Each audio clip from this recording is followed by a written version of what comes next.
Continuamos hoy, amigo oyente, con el tema del ofrendar del creyente. Y lo finalizaremos en este programa. Quizá esto sea bueno para algunos, pero pensamos que probablemente haya sido una de las secciones que ha sido de mucho provecho para gran cantidad de creyentes, especialmente para aquellos que son creyentes nuevos, ya que la gran mayoría es enseñada en estos días que se debe dar el diezmo.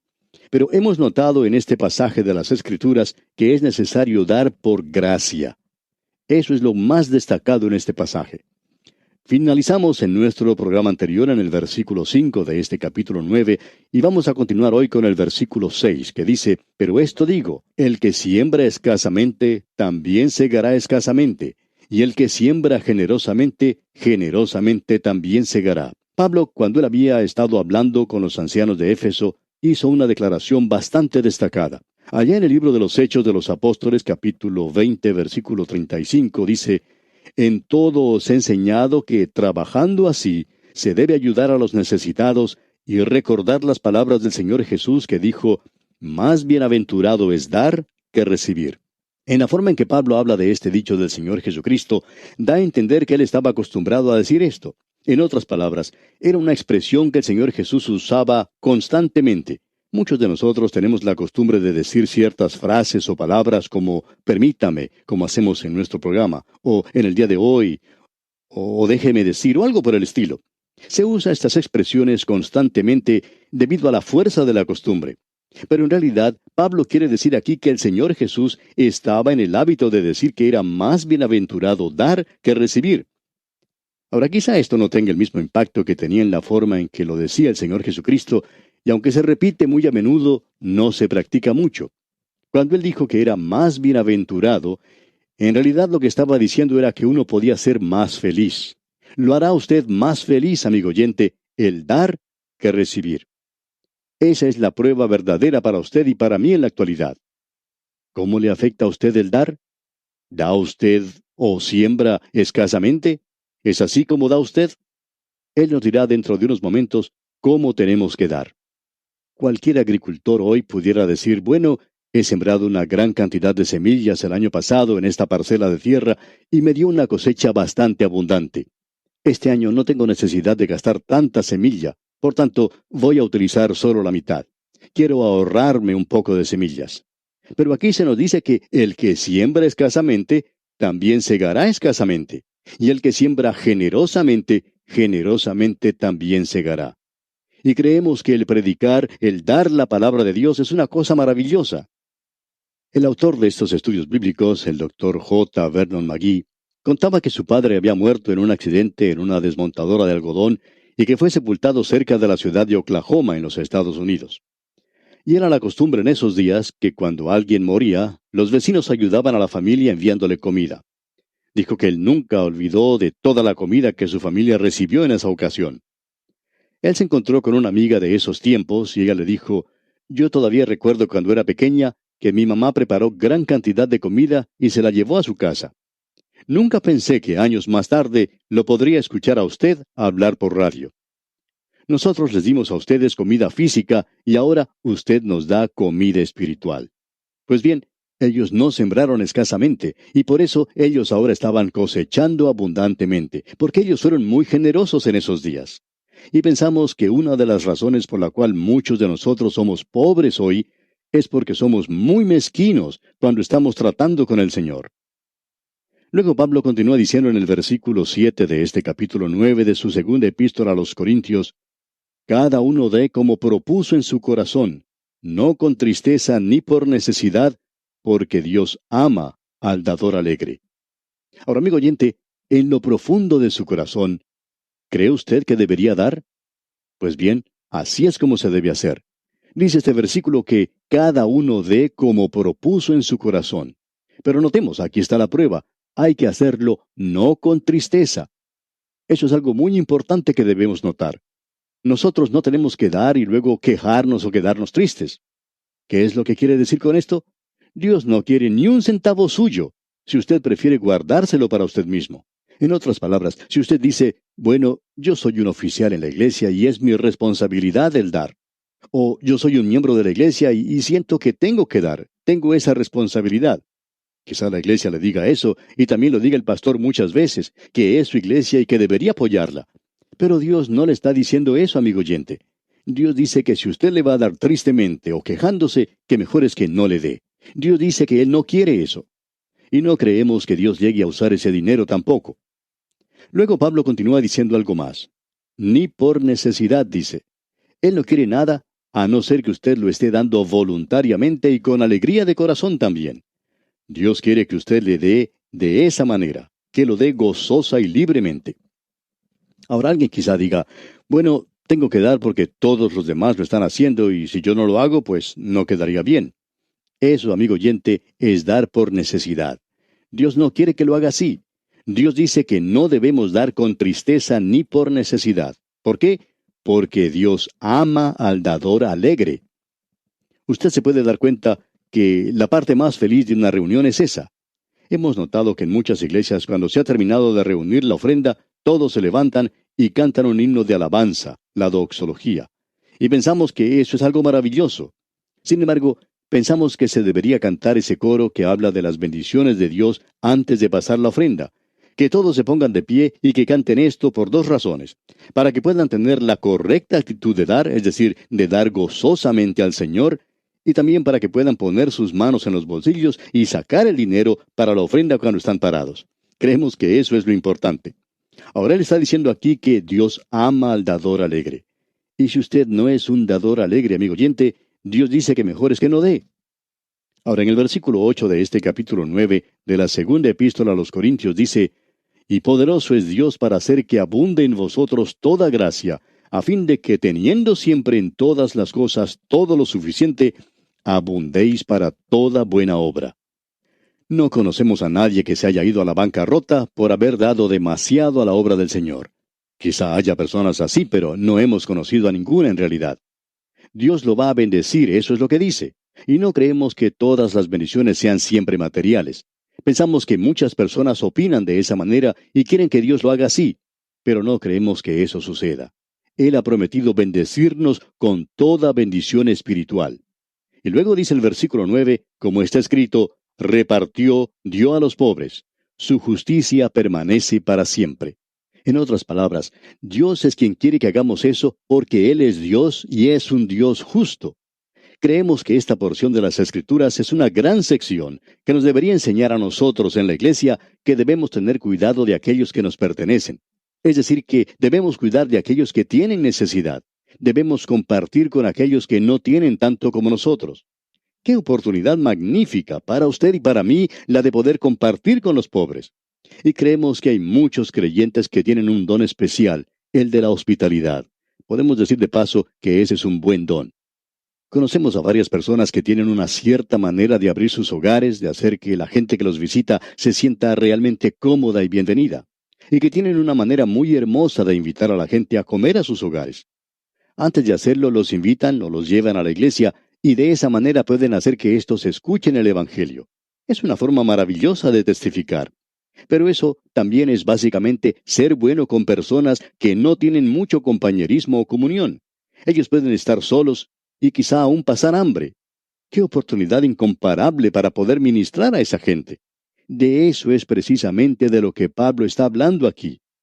Ahora, en el versículo 10 de este capítulo 9, dice Pablo, y el que da semilla al que siembra, y pan al que come, proveerá y multiplicará vuestra sementera, y aumentará los frutos de vuestra justicia. Usted se puede dar cuenta que el agricultor no se preocupa cuando sale a sembrar grandes cantidades de semilla, porque él espera conseguir una abundante cosecha. Así que no tema usted, amigo oyente, en dar para la obra del Señor. En cierta ocasión, un pastor tuvo que intentar darle ánimo a un joven. El joven había aceptado a Cristo como su Salvador recientemente, y el pastor tuvo que darle ánimo para que no diera tanto. Ahora usted quizá piense que esto es algo raro, pero este joven en realidad estaba dando demasiado. Y el pastor tuvo que decirle que él no estaba guardando lo suficiente para alimentar y cuidar a su propia familia. El pastor le dijo que sería peor que un incrédulo si él no cuidaba primero a su familia. La familia viene primero, y luego uno puede participar de su generosidad. Pero no tiene que hacer que su familia padezca las necesidades de esta vida. En otras palabras, no creemos que Dios quiere que uno sea un extremista en cosas como esas. Creemos que eso es algo donde uno debe utilizar un buen sentido común y un juicio consagrado para poder dar de una manera inteligente.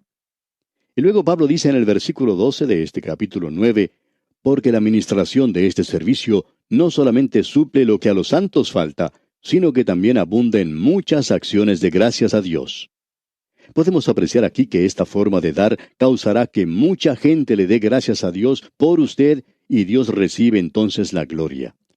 Ahora el versículo 13 dice, pues por la experiencia de esta administración glorifican a Dios por la obediencia que profesáis al Evangelio de Cristo y por la liberalidad de vuestra contribución para ellos y para todos. Ellos le agradecen, le dan gracias a Dios por usted. ¿Cuántos misioneros en la obra del Señor le están dando gracias a Dios por usted, amigo oyente? Estando de visita en el campo misionero, uno de los misioneros habló de unas personas que el visitante conocía y dijo, ellos han sido tan generosos con nosotros, gracias a Dios por ellos. Ellos estaban dando gracias a Dios por la generosidad de estas personas. Amigo oyente, ¿le está dando gracias a Dios alguna persona por su generosidad? Deberían hacerlo. Eso es lo que Pablo está diciendo. Ahora el versículo 14 de este capítulo 9 de la segunda epístola a los Corintios dice, asimismo en la oración de ellos por vosotros, a quienes aman a causa de la superabundante gracia de Dios en vosotros. Amigo oyente, tiene que ser una gracia. No nos diga que usted tiene que dar nada más que el diezmo. Nosotros no estamos bajo la ley, estamos bajo la gracia. Y para muchos que nos escuchan, eso quiere decir dar más allá de un simple 10%. Creemos que esto quiere decir que muchos creyentes tienen que dar mucho más de un 10%. Pero escuche, ese pobre hombre que no ha podido ir a trabajar porque hoy está enfermo, Dios no le está pidiendo a él que dé nada a causa de las circunstancias en que se encuentra.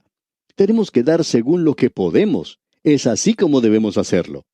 Y luego Pablo dice en el versículo 15, coronando todo esto, gracias a Dios por su don inefable.